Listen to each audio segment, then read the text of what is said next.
the stepping motion animates her, rendering her at the same time geometrical and dreamlike, both an articulated wooden construction and uncannily super real.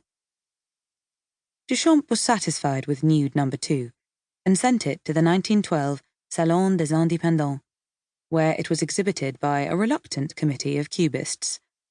After displaying it for a few weeks, they admitted they found it disturbing and appealed to Duchamp's brothers, a painter and a sculptor, to persuade him to at least change the title, whereupon Duchamp withdrew the work from the exhibition.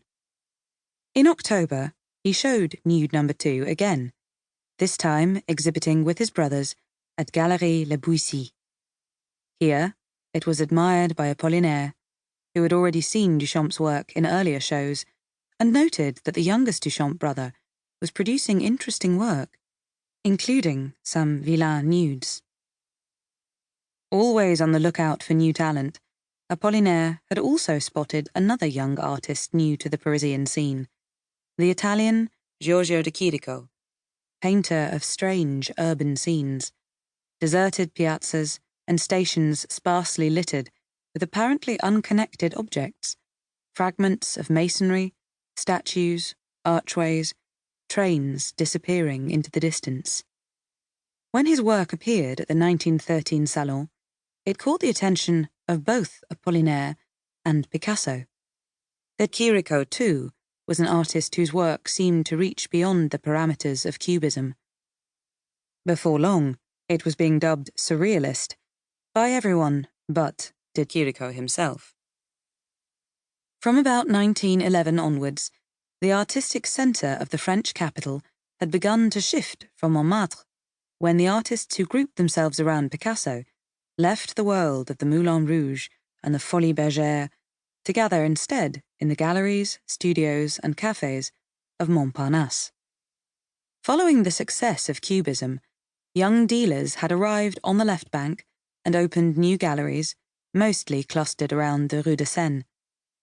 The district soon became a hotbed of entertainment and a destination for those leading liberated lifestyles, as well as the place where painters and writers would meet in the Café de la Rotonde, the Café du Dôme, and the Bal Bullière, until then the haunt of typists and shopgirls, but now frequented by artists and poets dancing the foxtrot and the tango, women cheek to cheek, careful not to disturb their obligatory hats, wearing dresses created from contrasting scraps of fabric by Sonia Delaunay, designer, artist, and friend of Apollinaire, until he fell out with her husband. In 1912 and 1913, she painted 4 pictures depicting the Bal Bullière on mattress ticking, because it was cheaper than canvas.